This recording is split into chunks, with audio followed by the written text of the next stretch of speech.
What is up everyone, it's Wallaru101 back again with another Wiz video. In today's video I want to discuss Aquila and the problems I think are present within it. This isn't going to be a rant about the dungeons themselves, but more so about the gear and how much of it really has no use in PvE, and how I think we can fix that. Now before we get started, I just want to say that a large portion of you watching aren't subscribed, so if you enjoy the content, please make sure to hit that button and the bell to get notified of my next upload. And also have a Discord server linked in the description if you want to join that. Now with all that being said, let's get right into the video. Now the worst offender of the Aquila problem is Poseidon gear. I'll flash it up on screen right now, and as you can see, the Poseidon gear is significantly worse than Waterworks in resist, damage, and accuracy when the set gives it. Here's the difference in the total stats displayed, thanks to Final Bastion for making this. And yeah, as you can see in the fire set alone, you see Waterworks gives over 10% more res, 12% more damage, and 5% more accuracy. Poseidon is better than Waterworks when it comes to Pierce, Crit, and Health, but the health difference isn't enough to justify the resist gap. Pierce isn't necessary yet at this level, and Crit is a stat that has seen fundamental changes since the release of this dungeon, which makes the 12% damage a lot more useful over the Crit.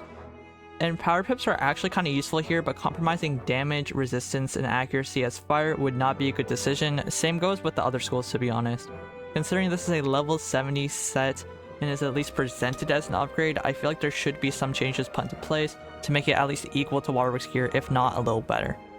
Hades is also kind of useless because of where you get it in the story. You get Hades at level 90 and Darkmoor is at level 100, and comparing the two sets, Darkmoor just blows Hades out of the water. The drop rates for the gear are also insanely low, even compared to Darkmoor, so there's very little chance of getting the gear unless you're farming for hours upon hours.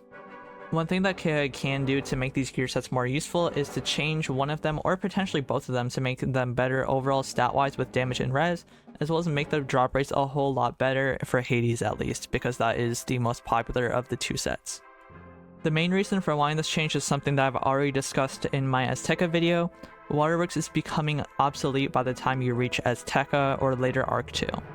A lot of the reasons why people hate Khrysalis and Azteca, other than the sheer length of them, is that the bosses are huge health sponges and they take longer to kill than any of the other bosses we've faced before in previous worlds. Even Avalon feels a lot better to play through when compared to Azteca especially. I was actually talking to another content creator, Frenzy, well-known insignia gear hater, about this, and he was talking about how questing with Divim actually felt good because of how behind scaling really is before Darkmoor, and I honestly agree with him. Having an actually good set that drops often from boss fights right in between Darkmoor and Waterworks at level 80 could potentially make Arc 2 a lot less of a drag. It's honestly not the most reasonable thing to have a level 60 set and level 31 be meta all the way up until level 100, especially if there are already two dungeons right here that serve next to no purpose. Poseidon especially feels like nothing more than a barrier to Tartarus for the people who actually do farm it before Darkmoor, which is already a very small number of people compared to those who just wait to farm Darkmoor and Waterworks gear. This brings me into my next point, which is pity systems. Pity systems are basically systems put into place where if you get very unlucky with gear drops, there are things that help you get closer to obtaining it with every run. We've seen this implemented horribly in worlds like Novus, but in Wallaru, the pity system they added is actually amazing. And trust me, I don't glaze KI very often. Adding a good pity system and gear changes to Aquila would also alleviate some of the problems with gear drop rates. Following the Waterworks model with something similar to Dream Water and using badges to craft gear would overall improve the process of not only farming Hades and Poseidon, but Zeus gear as well. In my opinion, they should do something like this for every farmable dungeon because of how good of a model it really is. Some people complain about farming Dream Water, and while it is very grindy, it's honestly the best system we've gotten thus far. The main schools that benefit from all of this I think would be the non-hitter schools or the schools that are more difficult to quest with. Running Waterworks isn't a problem at all if you're running an easier school like Death, Myth, or maybe even Fire or Storm to an extent, but on Life, Balance, and Ice, Waterworks is just completely obsolete. Unless you have a good pet, which most beginners don't have access to, you'll find it insanely hard to solo.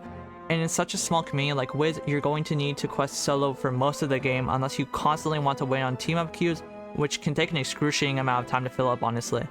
It's really unfriendly to beginners if they don't offer solid gear options for each school, and by Azteca, the Ice Waterworks set especially isn't looking too good. I honestly think that if KI were to make an in-between gear set that's definitively better than Waterworks but not too close in level to Darkmoor, it would make Arc 2 a much better experience and maybe increase player retention or interest overall, as Arc 2 is usually when people take breaks or quit the game entirely because of how long, boring, and repetitive it can really be at times to quest through Arc 2.